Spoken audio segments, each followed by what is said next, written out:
네, 하나님 말씀 함께 봅니다. 창세기 2장 1절로 3절까지 말씀입니다. 창세기 2장 1절로 3절까지의 말씀입니다. 우리 함께 한 목소리로 합독하도록 하겠습니다. 창세기 2장 1절로 3절까지 말씀입니다. 천지와 만물이 다 이루어지니라. 하나님이 그가 하시던 일을 일곱째 날에 마치시니 그가 하시던 모든 일을 그치고 일곱째 날에 안식하시니라. 하나님이 그 일곱째 날을 복되게 하사 거룩하게 하셨으니 이는 하나님이 그 창조하시며 만드시던 모든 일을 마치시고 그날에 안식하셨음이니라. 아멘. 여러분, 우리가 살고 있는 시대는 어떻습니까? 급변하는 시대죠.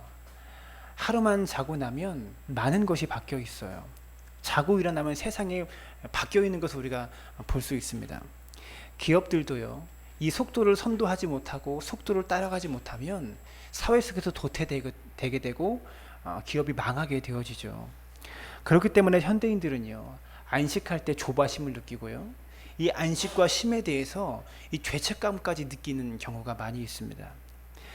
피에르 쌍소라는 사람이 쓴 책 중에서 느리게 산다는 것의 의미라는 책이 있습니다.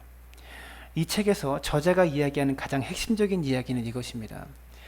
현대 문화의 가장 큰 비극은 안식의 상실이며 현대 문화의 구원이 있다면 안식을 회복하는 데 있습니다. 이렇게 말했습니다. 저는 깊이 생각해 봐야 하는 글이라고 생각합니다. 이것이 무엇을 의미하는지 우리가 말씀을 통해서 한번 찾아가 보는 시간 되었으면 좋겠습니다. 한 무리의 마차가 세인트루이스에서 오리건으로 향하고 있었다고 합니다. 이 거리는 미국 동부에서 서부까지 향하는 굉장히 먼 거리예요. 이들은요, 모두 독실한 크리스천이었습니다. 이들은 주일에는 이동하지 않고 주일에는 마차를 타고 이동하다가도 주일에는 그 자리에서 안식하고 예배를 드리면서 그렇게 세인트루이스에서 오리건까지 이동하고 있었어요. 그러면서 겨울이 다가옵니다. 그러자 사람들이 겨울에 폭설이 내리기 전에 목적지에 도착하지 못할 수도 있다는 두려움과 불안감에 사로잡히게 돼요.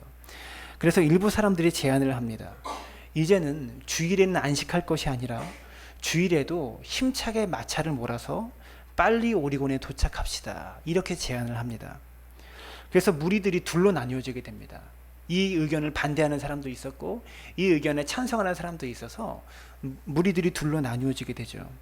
한 무리는 철저하게 주일에도 안식하면서 오리곤으로 향하는 사람들이 있었고, 또 다른 무리는 이제 곧 폭설이 다가오기 때문에 이 주일에도 안식하지 않고 세차게 마차를 몰아서 오리곤을 향하는 사람들이 있었던 것이죠. 여러분, 이 두 부류의 사람 중에서 누가 먼저 오리곤에 도착하였을까요? 주일에 안식한 그룹이 오히려 목적지에 먼저 도착했다는 거예요. 일주일에 6일을 달리고 하루를 쉬었을 때 사람과 말도 휴식을 취하고 더 빨리 목적지에 도착할 수 있었다는 것입니다. 우리 성도님들께서는 이 두 가지의 마차 중에서 어떠한 마차에 승차하셔서 인생의 오리건을 향해서 인생의 목표 지점을 향해서 달려가고 계십니까? 오늘 본문 말씀을 보시면 창조의 때에 하나님께서 안식일을 제정하신 것에 대해서 기록하고 있는 본문입니다. 성경 전체에서 안식일에 대해서 첫 번째로 기록하고 있는 본문이라고 할 수 있는 것이 오늘 본문입니다. 천지와 만물의 창조를 다 마치신 후에 일곱째 날을 복주시고 거룩하게 하셨다라고 성경은 기록하고 있습니다. 그리고 하나님께서 일곱째 날에 안식하셨어요. 여러분, 하나님께서 안식하셨다라는 말의 뜻이 무엇이겠습니까? 하나님은요, 쉼이 필요 없으신 분이세요. 안식이 필요 없으신 분이십니다. 피곤치 아니하시고요, 하나님은 피곤치 아니하시는 그런 분이세요. 그런데 하나님께서 안식을 하십니다. 그것은 무엇을 의미합니까? 하나님은요, 안식이 필요 없고 쉼이 필요 없으신 그런 분이시지만 인간들을 위해서 하나님 스스로가 모범을 보이신 거예요. 안식일을 우리에게 명령하신 것은요, 저와 여러분들에게 굴레를 씌우기 위해서 안식일을 명령하신 것이 아니라 우리의 삶 가운데 유익을 주시기 위해서 친히 모범까지 보이신 하나님의 특별한 선물이 바로 이 안식일이라는 것이죠. 2장 3절의 말씀을 보시면 이렇게 말하고 있습니다. 다 같이 읽어볼까요? 시작. 하나님이 그 일곱째 날을 복되게 하사 거룩하게 하셨으니 이는 하나님이 그 창조하시며 만드시던 모든 일을 마치시고 그날에 안식하셨음이니라. 뭐라고 말하냐면 하나님이 그 일곱째 날을 복되게 하사 거룩하게 하셨으니, 이 일곱째 날을 복 주시고 거룩하게 하셨다라고 말씀하고 있어요. 일곱째 날에 대해서 하신 일이 두 가지로 볼 수 있는데, 첫 번째가 복 주신 것입니다. 두 번째는 거룩하게 하신 것입니다. 여러분, 날을 복 준다는 의미가 무엇일까요? 우리가 생각하기에 6일 동안 우리가 열심히 일할 때 하나님께서 복을 주셔야 되는 거 아닙니까? 근데 우리가 쉴 때, 안식할 때, 안식하는 이날에 복을 주신다고 하나님께서 말씀하셨다라는 거예요. 그리고 더 특별한 것은 이 일곱째 날을 거룩하게 하셨다라고 성경은 말하고 있다라는 거예요. 거룩하게 하셨다라는 히브리 언어가 카도시입니다. 이 거룩하게 하다라는 말이 성경 전체에서 최초로 나온 것이 오늘 본문 창세기 2장 3절이에요. 여러분, 그러니까 이 말은 무엇입니까? 하나님께서 온 천지 만물 중에서 첫 번째로 거룩하게 하신 대상이 바로 일곱째 날이라는 거예요. 하나님께서 천지 만물을 다 지으시고 첫 번째로 거룩하다라고 말씀하신 것이 바로 안식일이라는 거예요. 이것을 기억해야 되는 거예요. 하나님께서는요, 시간을 거룩하게 하셨습니다. 어떠한 특정한 물건이나 특정한 장소를 거룩하게 하신 것이 아니고 하나님께서는 안식일이라는 시간을 거룩하게 하셨다는 거예요. 이것은 하나님의 관심이 우리가 가진 소유나 우리가 가진 물질의 정도의 관심이 있는 것이 아니고 우리가 쓰고 있는 시간에 하나님은 관심을 가지고 계시다라는 거예요. 이것은 매우 중요합니다. 제가 10월 달에 2014년도 10월 달에 시간이라는 주제를 가지고 설교를 한 적이 있습니다. 그 설교를 한번 들어보셨으면 좋겠어요. 시간의 씀씀이가 얼마나 중요한지 우리가 알아야 되는 거예요. 이 시간에 대해서 어떤 신학자는 이렇게 말했습니다. 우리가 믿는 기독교는 공간의 종교가 아니라 시간의 종교입니다. 참 바른 지적이라고 생각합니다. 다른 모든 종교는 공간의 종교입니다. 어떠한 특정한 장소가 거룩하고 특정한 물건이 거룩하고 그것을 숭배하는 것을 볼 수 있어요. 그런데 우리가 믿는 기독교는 시간의 종교입니다. 시간을 어떻게 쓰는가, 그것이 그 사람의 영성인 거예요. 시간을 어떻게 주를 위해서 사용하는가, 하나님은 우리의 시간에 매우 관심을 가지고 계시다라는 것이죠. 안식일을 지킨다는 의미가 주일에 이 교회라는 공간에 들어온다, 이런 의미가 아니라는 것입니다. 교회를 헬라어로 에클레시아라고 합니다. 이 말은 무엇입니까? 이 뜻은 부르심을 받은 사람들의 모임이라는 뜻입니다. 부르심을 받은 사람들의 모임. 부르심을 받은 사람들이 모이는 곳, 이것이 바로 교회라는 것이죠. 그러면 저와 여러분이 오늘 이 자리에 나온 것은 하나님께서 우리를 부르셨기 때문에 나올 수 있었던 거예요. 왜 우리를 부르실까요? 교회에 나오라고 우리를 부르신 것이 아닙니다. 여러분, 어저께 제 문제 받으셨죠? 제가 불러서 우리가 이 자리에 나온 것이 아니에요. 주일에 하나님께서 우리를 부르신 이유는 주일에 교회에 나와서 예배함으로 말미암아 우리가 세상에 나가서 우리가 교회가 되라고 부르시는 거예요. 이것을 기억해야 돼요. 세상에 나아가서 교회가 되라고 우리를 교회로 부르신다라는 것이죠. 여러분, 지금도 유대인들은요, 한 주의 마지막 날인 일곱 번째 날을 안식일로 지킵니다. 일곱 번째 날이 언제입니까? 토요일이죠. 하지만 그리스도인들은요, 예수님께서 부활하신 날을 기념해서 한 주의 시작인 일요일을 안식일로 지키고 있는 것입니다. 그래서 우리는 이 날을 주일이라고 하죠. 주일, 주님의 날. 주일의 뜻은 주님의 날. 이 날의 주인이 주님이시라는 거예요. 한 주의 첫 번째 날인 주일을 안식일로 우리는 드리고 있습니다. 그래서 그리스도인들에게 안식일은 일곱 번째 날이 아니라 첫 번째 날인 주일이 안식일이 되는 것이죠. 예수님께서 이 땅에 오셨을 때 유대인들이 제일 먼저 예수님을 영접하기 시작했어요. 여러분, 성경에 보면 유대인들이 예수님을 십자가에 못 박고 예수님을 박해하고 핍박하잖아요. 근데 제일 먼저 예수님을 믿기 시작한 사람들이 유대인들이에요. 왜 그랬을까요? 예수님께서 어느 땅에 오셨습니까? 이스라엘 땅, 유대인이 살고 있는 땅에 오셨기 때문에 유대인들이 박해했지만 유대인들이 제일 먼저 예수님을 믿었다라는 것이죠. 베드로가 유대인입니다. 마태, 야고보, 요한, 예수님의 12제자들이 다 유대인들이에요. 예수님을 부인하고 핍박했던 유대인들도 있었지만 예수님을 영접했던 유대인들 또한 있었다라는 것이죠. 이런 유대인들을요, 메시아닉 주라고 부릅니다. 이렇게 예수님을 영접했던 이 당시의 유대인들은 유대인의 전통에 따라서 토요일도 안식일 예배를 드렸고 주일도 예배를 드렸어요. 일요일은 주일에도 회당에 나아가서 예배를 드립니다. 이때는요, 구약에서 신약으로 넘어가고 있는 그런 시기였기 때문에 구약의 문화와 신약의 문화가 서로 혼동돼서 쓰이고 있었던 것이죠. 근데 예수님께서 부활하신 후에, 죽으시고 부활하신 후에 로마 제국에 의해서 이 이스라엘 나라가 아예 그냥 예루살렘 성전과 성벽이 다 무너지게 됩니다. 예수님께서 십자가의 그 길을 걸어가시면서 사람들에게 말씀하시잖아요. 막 여인들이 울고 있으니까 나를 위해 울지 말고 너희와 너희 자녀들을 위해서 울어라. 돌 하나도 돌 위에 남지 않고 다 무너지리라. 그 예언의 말씀대로 예루살렘 성전과 성벽이 다 무너져 버려요. 그냥 싹 무너져 버립니다. 흔적조차 무너져 버려요. 그렇게 로마의 핍박이 강해지다 보니까 이때 유대인들이요, 유럽 전역으로 흩어지기 시작합니다. 이때 흩어진 사람들을 디아스포라라고 부르는 거예요.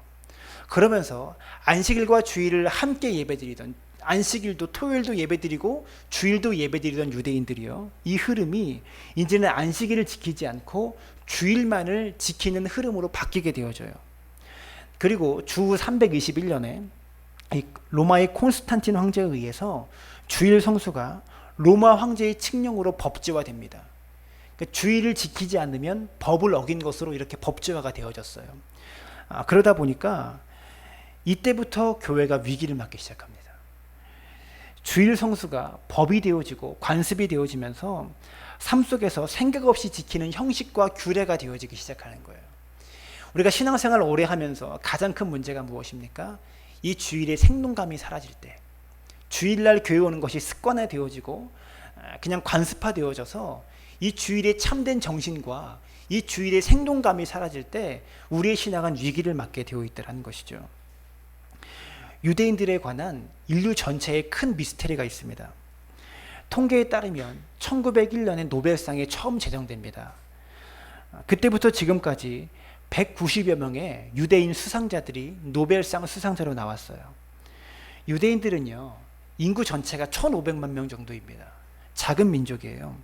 세계 인구의 0.2%에 불과하지만 이 유대인이 전체 노벨상 수상자의 22%를 차지하고 있어요. 또한 전 세계 억만장자 중에서 30%가 유대인들입니다. 미국 포튼지가 선정한 세계 100대 기업의 CEO 중에서 40%가 유대인이고요. 미국 최상위 부자 400명 중에서 23%가 바로 유대인입니다. 미국 경제를요, 유대인들이 좌지우지한다고 할 정도로 이 세계 민족 가운데 강력한 민족이에요. 그런데 유대인들은요, 세계에서 가장 많은 박해를 받고 가장 많은 핍박을 받았던 그런 민족입니다. 세계 속에서 늘 약소국으로 있었고 나라조차, 땅덩이조차 제대로 없었던 그런 민족이 어떻게 전 세계 모든 분야에 있어서 놀라운 리더십과 영향력을 발휘할 수 있었을까? 이것은 학문적인 분야에서도 매우 관심을 가지고 있는 연구 주제라고 할 수 있습니다. 근데 이런 것에 대한 많은 학자들의 일관된 주장이 있어요. 그것이 무엇이냐면 유대인들의 안식일이 유대인을 지켰다라는 것입니다. 유대인의 안식일이 유대인을 지켰다. 그 히틀러가 유대인들을 학살하잖아요. 전 세계에 흩어졌던 모든 유대인들을 잡아다가 유대인들을 다 죽이려고 합니다. 유대인 말살 정책을 펼쳤던 것이 독일 히틀러의 정책이었어요. 이때 나치의 포로 수용소에서 유대인들이 남긴 유품들이 전시되어 있는 박물관이 있었습니다. 그곳에 유대인들이 히틀러에 의해서 집단 학살을 당하기 전에 포로 수용소의 지하 굴에 갇혀 있었을 때 이때에도 나무 조각이나 천 조각이나 돌 조각을 이렇게 잘 모아다가 이것들을 가지고 예배를 드리는데 필요한 성구로 만들고 이 천 조각 같은 것을 만들어서 여인들이 얼굴에 쓰고 기도하는 그런 것들 있잖아요. 그런 천 조각으로 만들어서 예배를 드리던 그런 것들이 박물관에 아직도 전시되어 있다고 합니다.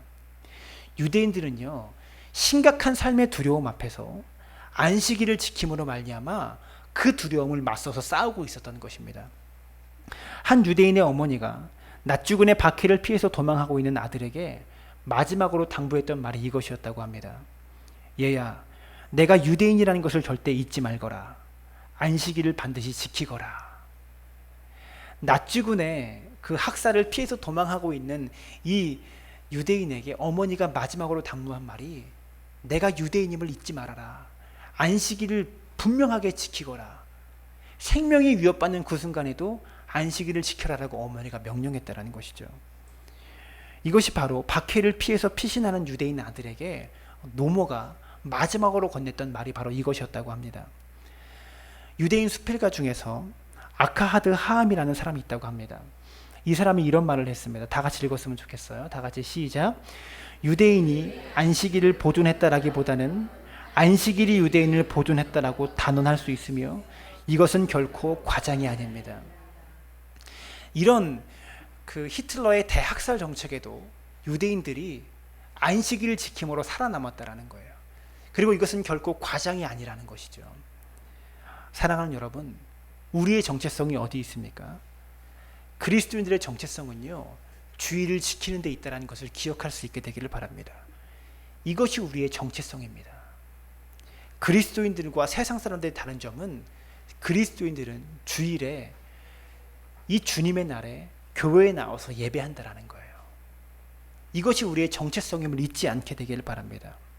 유대인들이 그 모진 박해 속에서도 안식일을 지킴으로 말미암아 사실상은 유대인이 안식일을 지킨 것이 아니라 안식일이 유대인을 지켜준 거예요. 마찬가지로 우리 그리스도인들의 삶의 많은 고난과 어려움들 속에서 우리를 지키는 것이 무엇입니까? 우리가 주일을 지킨다고 생각하지만 사실상은 주일이 우리를 지키고 있다는 것을 기억할 수 있게 되기를 바랍니다. 그리고 이것은 결코 과장이 아니라는 것이죠. 여러분, 유대인들이 안식일을 지키는 것보다 훨씬 더 풍성하고 완전한 의미의 주일을 우리는 보내고 있는 것입니다. 우리가 유대인을 통해서 배워야 될 것이 있어요. 안식일의 정신보다 유대인들이 이 안식일을 끝까지 지키려고 했다라는 그 삶의 자세입니다. 주후 2세기경에 유대인들의 책 중에 미시나라는 책이 있습니다. 안식일에 해서는 안 되는 39가지 일들을 기록하고 있어요. 예를 들면 안식일에 일을 하면 안 되잖아요. 일의 범위가 어디까지인가 굉장히 모호하잖아요. 그죠? 어디까지가 일이고 어디까지가 일이 아닌가가 굉장히 모호해요. 그래서 이것을 연구하는 학자들을 율법학자라고 해요. 그래서 안식일에는 이런 게 있어요. 8km 이상의 거리를 걷지 말아라. 이 이상의 거리를 걸으면 일로 보는 거예요. 또 어떤 것이 있냐면 안식일에는 음식을 할 때 그 재료를 몇 가지 이상 섞지 말아라. 여러 가지 음식을 섞으면 재료를 섞으면 이게 일이 되는 거예요. 또 안식일에는 종이를 찢지 말아라. 종이를 찢으면 새로운 것을 또 만들어내는 창조하는 그런 창조 행위라고 생각해서 종이를 찢지 말아라. 글씨를 쓰지 말아라. 지우개로 지우지 말아라. 이런 법들이 있어요. 이게 안식일에 제정한 것입니다. 이 39가지의 미시나 법을요, 후대에 그 각각 한 가지의 법에다가 6가지를 더 만듭니다. 그러니까 이 한 가지를 꼭 지키기 위해서 여기에 가까이 가지 아니하도록 6가지씩을 더 만들어요. 그래서 총 한 300가지 가까이 되는 그런 법들을 만들어서 유대인들은 지키고 있어요. 유대인들이 안식일을 지킬 때 보면요, 이 종이를 찢으면 안 되잖아요. 안식일에 종이를 찢으면 이 주일을 범한 게 되는 거예요. 여러분, 성경책을 넘기다가 조금만 찢어져도 여러분 안식일을 지키지 않은 게 되는 거예요. 문제가 어디서 나타나냐? 화장실을 가야 되잖아요. 근데 화장실에 각 티슈를 놓는 게 아니고 두루마리 휴지가 놓여져 있잖아요. 안식일에 화장실을 갈 일이 있을까요? 없을까요? 있죠. 유대인들은 어떻게 하는 줄 아세요? 미리 뜯어놔요. 미리 뜯어서 안식일 되면 주일날 갖고 다녀요. 절대 두루마리 휴지를 찢지 않아요. 얼마나 어리석은 일입니까? 한 목사님께서 목사님들이 이스라엘 여행을 가는데 몇 번의 목사님들이 호텔에 가셨는데 그날이 안식일이었다고 합니다. 호텔에 들어가서 음식을 주문하는데요, 웨이터가 10사람이 넘는 목사님들이 음식을 딱 주문하는데 웨이터가 이 음식을 적지 않고 입으로 막 중얼중얼 외우고 있더래요. 그래서 음식이 잘못 나올까봐 목사님들이 걱정돼가지고 왜 그러시냐고 물어봤대요. 그랬더니 이분이 오늘은 안식일이라서 글씨를 쓸 수가 없습니다 라고 그러더래요. 그래서 제가 적어주겠습니다. 목사님이 그랬대요. 내가 적어주겠습니다. 얼굴이 환해지더니 너무 감사합니다 하면서 종이를 건네더래. 여러분, 이것이 바로 유대인들입니다. 자기는 안식일을 지켜도 남은 안식일을 어겨도 된다는 것이죠. 이게 유대인의 역설입니다. 자기는 안식일을 지키기 위해서 글을 쓰지 않는데 다른 사람들은 안식일을 범한하고 글을 쓰도록 한다는 것이 말이 되는 거예요. 여러분, 신약 성경에 봐도, 예수님 당시에 봐도 이렇게 안식일을 지키지 않는 자들에 대해서 경멸하고 무시하고 천대했던 것이 바로 유대인입니다. 유대인들이 어떻게든 이 안식일의 명령을 지키려고 노력하고 힘썼던 것은 우리가 배워야 돼요. 하지만 이것이 잘못되게 되어지면 이 안식일의 참된 정신은 사라져버리고 이 안식일의 율법만 남아서 내가 지킨 율법으로 다른 사람을 판단하게 되어지는 것이에요. 창세기 창조의 기사를 보면요, 저녁이 되고 아침이 되니라는 표현이 있습니다. 유대인들은 이 성경적인 관점에 따라서 시간을 이해했습니다. 그래서 유대인들은 하루의 시작을 아침으로 보지 않고요, 저녁으로 봤어요. 성경은 저녁이 되고 아침이 되니 이렇게 말하잖아요. 전날 저녁부터를 하루의 시작으로 이해했습니다. 그래서 유대인들이 안식일을 지킨다고 했을 때 이 토요일을 안식일로 본 것이 아니고 금요일 저녁 6시부터 토요일 오후 6시까지를 안식일로 보았다는 거예요. 여러분, 우리에게 주일은 언제부터 시작될까요? 우리는 일요일 아침이라고 생각합니다. 그러나 토요일 밤부터가 주일의 시작이라고 봐야 돼요. 왜 그렇습니까? 토요일의 밤을 어떻게 보내느냐에 따라서 주일이 결정되어지는 거예요. 여러분, 토요일 날 밤새도록 TV 보고 밤새도록 인터넷 하고 그러고 막 밤 12시, 새벽 2시에 자가지고 주일날 교회 온다고 생각해 보세요. 주일이 어떻게 될까요? 조는 거죠. 예배당에 나가서. 지금 졸고 계시는 분들 어저께 늦게 주무신 분들입니다. 이렇게 되는 거예요. 토요일에 안식을 어떻게 보내냐에 따라서 주일이 달라진다는 거예요. 그래서 진짜 주일은요, 토요일부터 시작되는 거예요. 여러분, 하루는 언제 시작될까요? 하루도 마찬가지예요. 전날 밤을 어떻게 보내느냐에 따라서 다음날 일이 시작된다는 거예요. 일의 성패가 결정된다는 거죠. 일하기 전날 밤 늦게 잔다고 생각해 보십시오. 직장 나가서 맨날 비몽사몽하고 졸잖아요. 참된 하루의 시작은 전날 밤이라는 것이죠. 저녁의 안식을 어떻게 보내냐에 따라서 다음 날이 달라진다는 것입니다. 마찬가지로 주일의 안식을 어떻게 보내는가, 여기에 따라서 우리 일주일의 삶의 성패가 결정된다는 것을 기억할 수 있게 되기를 바랍니다. 여러분, 하지만 주일날 안식할 수 없는 사람들 또한 있을 것입니다. 간호사나 의사는 어쩔 수 없이 일해야 되고요, 성도님들도 주일날 이런저런 이유로 어쩔 수 없이 일해야 되는 성도님들 또한 계실 거예요. 그래도 예배 드리려고 노력하는 것이 필요하고 중요합니다. 하지만 이렇게 주일날 안식할 수 없는 상황 속에 있는 사람들은 어떻게 해야 하는가? 적어도 일주일에 6일은 일하고 하루는 쉴 수 있는 삶의 패턴으로 스스로를 만들어 가야 되는 거예요. 그래야지 우리가 건강을 유지하고 삶의 리듬을 유지하면서 신앙생활도 지속할 수 있고 우리의 삶 속에 건강을 유지하면서 살아갈 수 있다는 것이죠. 창세기 2장 3절에 보시면 하나님께서 2장 2절과 3절에 보면 안식하셨다라는 표현이 2번 나옵니다. 이 안식하셨다라는 말이 성경 언어로 사바트라고 합니다. 이 사바트의 첫 번째 의미는 멈추다라는 의미예요. 그러니까 안식의 첫 번째 의미가 무엇입니까? 멈추다라는 것이 안식의 첫 번째 의미입니다. 안식일을 지킨다라는 것은요, 우리가 일을 멈춘다는 것에 의미가 있는 거예요. 우리가 주일에 일을 멈추는 말미암아 평일과 주일이 구분되어지는 것이죠. 하나님께서 안식일에 일을 멈추라고 하신 이유가 있어요. 그것은 무엇이냐면 인간은 일을 통한 성취로 행복해질 수 있는 존재가 아니라는 것을 알려주시기 위해서 그런 것입니다.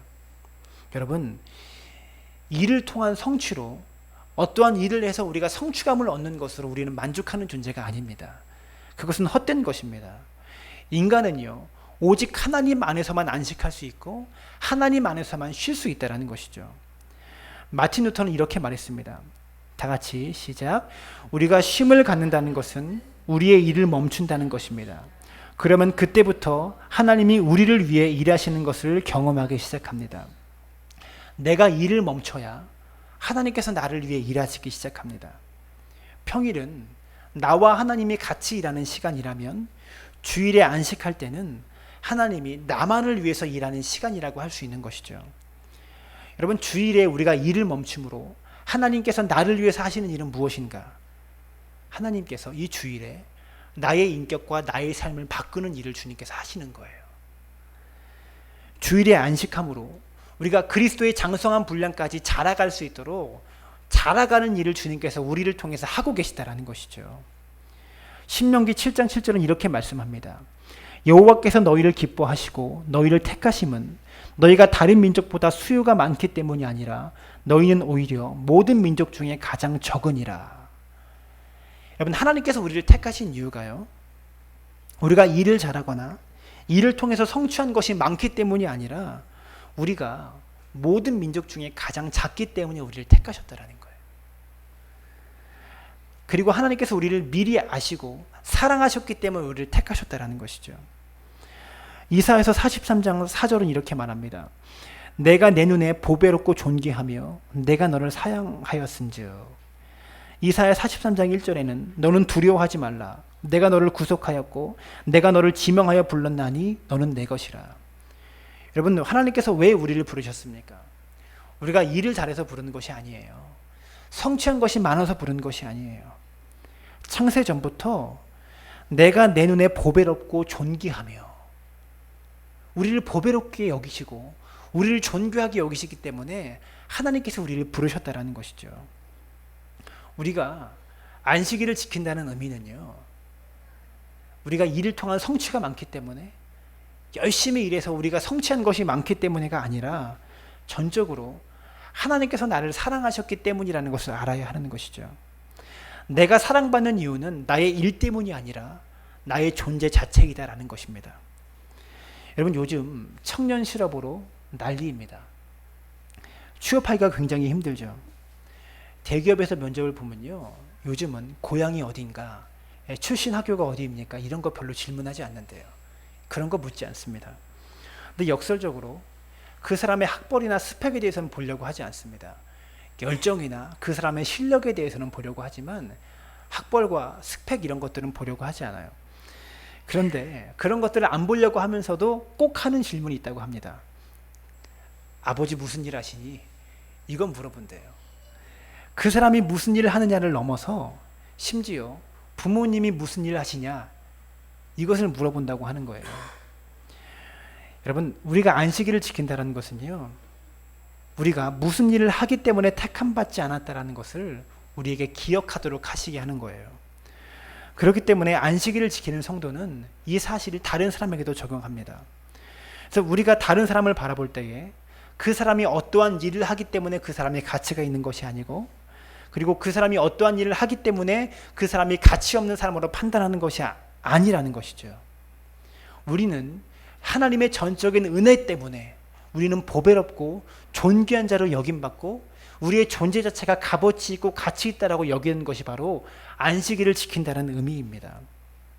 이것을 안식일에 우리가 훈련함으로 이 정신이 삶의 모든 관계 속에, 나머지 모든 날 속에 흘러가도록 하는 것이 바로 안식일을 지키는 이유라는 것이죠.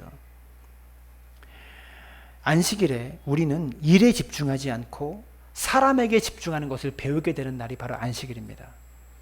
효율성에 집중하지 않고 관계성에 집중하는 날이 바로 안식일이라는 것이죠. 이 안식일을 잘 지킴으로 말미암아 우리는 건전한 자아상을 갖게 되는 것입니다. 여러분, 그런데 이 기준이, 이 교회의 기준이, 이 교회 안에도 세상적인 기준이 그대로 적용되어진다면 우리는요, 하나님께서 부르신 이 안식일의 목적을 제대로 활용하고 있지 못하고 있고 이 안식일을 거역하고 있는 것이 되어지는 것입니다. 여러분, 하나님께서 이스라엘 백성들에게 만나를 주셨어요. 만나를 주시면서 이 만나를 거두지 말라고 말씀하신 날이 있어요. 안식일에는 만나를 거두지 말아라고 명령하셨는데 이스라엘 백성 중에서 욕심이 많은 사람들이 안식일에 나가서 만나를 거두려고 합니다. 그래서 만나를 걷어서 가지고 들어오면 어떻게 됩니까? 그 만나에는 반드시 곰팡이가 들었어요. 그래서 먹지 못하게 되어집니다.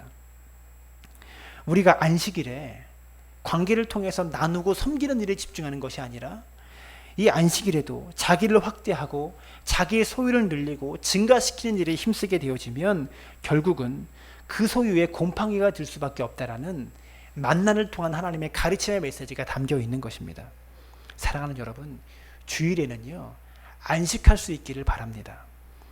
우리가 이 거룩한 주일에조차 우리 삶의 주권을 하나님께 드리지 못하면 나머지 6일 동안 우리 삶의 주권을 하나님께 드린다는 것은 불가능한 것이죠. 두 번째로 안식일에 해야 되는 훈련이 바로 염려를 멈추는 훈련입니다. 주일에는요 염려를 멈추는 훈련을 해야 돼요. 근심과 걱정을 멈추는 훈련을 해야 됩니다. 그러면 우리가 안식일에 염려를 멈춘다는 말의 의미가 무엇일까요? 직장인들은요 일요일 저녁이 제일 싫다고 합니다. 굉장히 싫죠. 주일날 밤에 개그 콘서트 보는 게 굉장히 싫어요. 끝나가는 게 싫죠. 금요일 저녁이 제일 좋다고 하죠. 우리가 안식하는 의미를 염려를 멈춘다고 하는 것인데 그것은요 삶의 문제로부터 도망간다는 뜻이 아니에요. 안식일의 의미는 삶의 문제로부터 도망하는 것이 아니라 삶의 문제를 직면하고 돌파할 수 있는 힘을 얻는 것이 바로 안식일의 의미입니다. 염려를 멈추는 것에 있어서 최선의 방법은요 감사하기입니다. 감사할 일이 있어서 감사하는 것이 아니라 감사를 습관화하도록 해야 되는 거예요. 불평도 습관이고요 감사도 습관입니다. 가만히 보면 습관적으로 불평하는 사람이 있어요. 반면에 습관적으로 감사하는 사람 또한 있습니다. 우리가 다른 날은 몰라도요 주일날에만큼은요 의도적으로 습관적으로 감사의 말이 나가도록 해야 되는 거예요. 불평하면 불행해지고요 감사하면 행복해지게 되어지는 것입니다. 우리는요 우리의 소유가 늘어난다고 행복해지지 않습니다. 감사가 있어야 삶이 진정으로 행복해지는 것이죠. 이런 말이 있습니다. 고양이가 많다고 불평하는 사람은 조금 지나면 쥐가 많다고 불평하게 된다. 무슨 의미일까요? 처음에는 고양이가 왜 이렇게 많아 하면서 고양이를 쫓아나게 되면 조금 있다가 쥐가 많아져서 또 불평하게 된다는 거예요. 여러분 그것이 바로 우리의 모습입니다. 에베소서 5장 20절에 보면 범사에 우리 주 예수 그리스도의 이름으로 항상 하나님 아버지께 감사하며 이렇게 말하고 있습니다. 데살로니가전서 5장 18절은 범사에 감사하라. 이것이 그리스도 예수 안에서 너희를 향하신 하나님의 뜻이니라. 여러분 하나님의 뜻이 무엇일까요? 우리는 인생의 중요한 포인트 앞에서만 하나님을 찾으려고 합니다. 중요한 고민거리, 중요한 문제 앞에서만 하나님의 뜻을 찾으려고 해요. 근데 성경에서 분명하게 하나님의 뜻이라고 말하는 것이 있어요. 범사에 감사하라. 이것이 하나님의 뜻이라는 거예요. 사랑하는 여러분, 우리가 감사하는 것이 하나님의 뜻이라는 것을 기억할 수 있게 되기를 바랍니다. 또 이런 말이 있습니다. 가장 평범한 것을 감사하는 기도가 가장 경건한 기도다. 가장 평범한 것을 감사하는 기도가 가장 경건한 기도다. 우리는요 뭔가 특별한 것만을 감사하려고 합니다. 우리 삶 가운데 뭔가 특별한 일이 있을 때만 감사하려고 하죠. 그런데 가장 평범한 것을 감사하는 성도가 가장 영적인 성도고 가장 경건한 성도라는 것을 기억해야 하는 것이죠. 여러분 탄소가 이 석탄과 다이아몬드를 구성하는 물질이 탄소라고 합니다. 탄소가 석탄이 되기도 하고 이 탄소가 다이아몬드가 되기도 해요. 여러분 똑같은 상황 속에서도 불평 때문에 석탄이 되는 사람이 있고요. 똑같은 상황 속에서도 감사 때문에 다이아몬드가 되는 인생이 있어요. 사랑하는 여러분, 어떤 인생입니까? 감사를 통해서 다이아몬드와 같은 삶을 살아가는 인생 되어지시기를 바랍니다. 마르나 던이라는 중년 여성이 이런 말을 했습니다. 다 같이 읽었으면 좋겠습니다. 시작. 하나님의 포옹은 나를 지배하는 포옹이 아니라 나를 해방시키는 포옹이었습니다. 나를 안아주시는 하나님의 사랑에 사로잡혀 나는 안심하고 울었습니다. 여러분 저는요 이 글을 읽으면서 이런 생각을 했습니다. 우리 성도님들께서는 얼마나 안심하며 울고 싶으실까. 여러분 세상을 살아가는 것이 만만치 않잖아요. 얼마나 삶의 고난의 연속입니까. 밤에 하루를 마치고 집에 들어와서 잠자리에 누워보면 이런 생각 들지 않으세요? 오늘 하루도 어떻게 버텨냈구나. 오늘 하루도 어떻게 생존했구나. 이런 생각 들지 않으세요? 얼마나 하나님의 품에 안겨 울고 싶을까. 이런 생각을 했습니다. 어린 시절에 아버지의 품에, 어머니의 품에 안겨서 안심하고 울었던 것처럼 그렇게 울고 싶은 마음이 누구에겐 없겠어요? 어저께 교회에서 예배를 준비하는데 제 아들 동아가 하이가 장난감을 갖고 노는데 동아가 이걸 뺏었어요. 뺐더니 하이를 밀치는 거예요. 애가 겁에 질렸어. 펑펑 우는데 저한테 달려오더라고요. 달려오면서 내가 이렇게 딱 안아주면서 뭐라고 했냐면, 괜찮아, 아빠가 다시 뺏어줄게. 그 말에 얘가 안심하면서 울음을 그치는 것을 볼 수 있었습니다. 누군가의 품에 안겨서 안심할 수 있다는 것. 여러분, 인생의 불행은 어디서 시작되냐? 우리가 안심한 품이 없을 때, 이 삶 가운데 불어닥치는 고난 속에서 안심할 수 있는 품이 없을 때 그 사람의 인생은 불행해지고 우울해지기 시작하는 것입니다. 사랑하는 여러분, 주일날은요, 하나님의 품에 안겨서 안심하고 우는 날이에요. 주일날 울 수 있기를 바랍니다. 막 이게 울라는 게 아니고요, 안심하고 울라는 것입니다. 겉으로는 눈물이 안 나도 속으로 우는 날이에요. 여러분, 얼마나 많이 울고 계십니까 지금? 얼마나 많이 일주일의 삶을 회상하면서 눈물이 나십니까? 여러분, 그런데요, 그냥 우는 것이 아니고 안심하고 우는 것입니다. 부모의 품에 안겨서, 우리 아버지 하나님의 품에 안겨서 그냥 안심하면서 우는 것입니다. 염려를 멈출 수 있기를 바랍니다. 그리고 하나님의 품에 안겨서 안심할 수 있게 되길 바랍니다. 말씀의 결론을 맺겠습니다. 안식일을 지킨다는 것은요, 하나님이 내 삶의 주인이십니다. 이것을 고백하는 날입니다. 빌리 그레이엄 목사님께서 이런 질문을 받았다고 합니다. 목사님, 주일에 소가 우물에 빠진다면 건지시겠습니까? 건지시지 않겠습니까? 이런 질문을 받았습니다. 그랬더니 목사님께서 이렇게 대답하셨습니다. 물론 건져야죠. 그러나 소가 주일마다 우물에 빠지면 그 소를 건지지 않겠습니다. 이렇게 말했다고 합니다. 우리가 주일을 지키는데 지속적으로 방해를 받는 것이 있다면 그것이 소와 같이 매우 값어치 있고 가치 있는 것이라도 건지지 않는 결단이 필요한 거예요. 이것을 기억할 수 있기를 바랍니다. 유대인들의 개념에는요, 평일을 가리키는 말이 없어요. 우리는 월요일, 화요일, 수요일 이렇게 요일을 나누지만 유대인들의 개념에는요, 평일을 가리키는 개념이 없었다고 합니다. 유대인들은 안식일을 외에 다른 날을 어떻게 불렸냐면 안식 후 첫날, 안식 후 둘째 날, 안식 후 셋째 날 이렇게 불렀습니다. 그 다음 날인 목요일부터는 어떻게 불렀냐면 안식 전 첫째 날, 안식 전 둘째 날, 안식 전 셋째 날 이렇게 불렀습니다. 피곤하겠죠? 근데 이들은 이렇게 불렀어요. 이렇게 부른 이유가 있습니다. 이 주일을 지킨 후에 3일은 어떻게 살아가야 되는 거예요? 주일의 기억, 주일의 축제를 회상하면서 다시 기억해내면서 살아가는 날이 월요일부터 수요일까지의 그 3일입니다. 그리고 안식일을 기다리는 목요일부터 이 3일은, 목금토는 어떻게 지내는 거예요? 주일에 대한 기대감을 가지고 지내는 거예요.